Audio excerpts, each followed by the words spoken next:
కరీంనగర్ కలెక్టరేట్లో జరిగిన ఘటనపై బీఆర్ఎస్ ఎమ్మెల్యే పాడి కౌశిక్ రెడ్డి మరోసారి సంచలన వ్యాఖ్యలు చేశారు. కరీంనగర్ సమీక్షలో తాను జగిత్యాల ఎమ్మెల్యే సంజయ్పై దాడి చేశారనే ప్రచారం అవాస్తవమని అన్నారు. తొలుత తనపై సంజయ్యే దాడి చేశారని తెలిపారు. తనపై మంత్రి శ్రీధర్ బాబు, ఎమ్మెల్యేలు సంజయ్, కవ్వంపల్లి సత్యనారాయణ, మక్కన్ సింగ్ ఠాకూర్లు దాడి చేశారని ఆరోపించారు.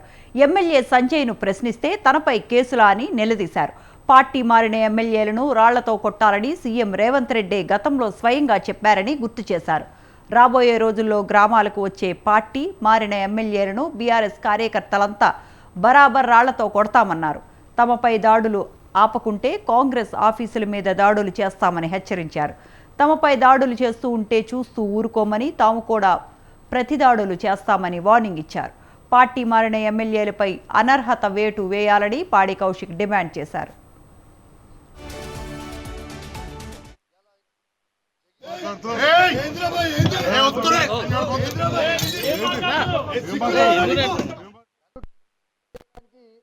ఇదేమి నామినేటెడ్ పోస్టు ఇచ్చింది కాదు.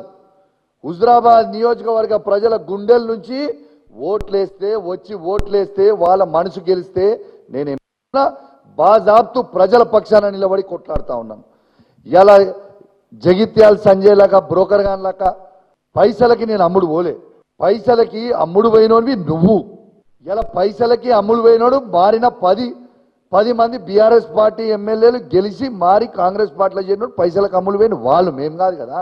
ఇలా బాజాబ్తు డాక్టర్ సంజయ్ జగిత్యాల ఎమ్మెల్యే గారిని ఎట్టు పరిస్థితిలో స్పీకర్ గారు డిస్క్వాలిఫై చేయాలి.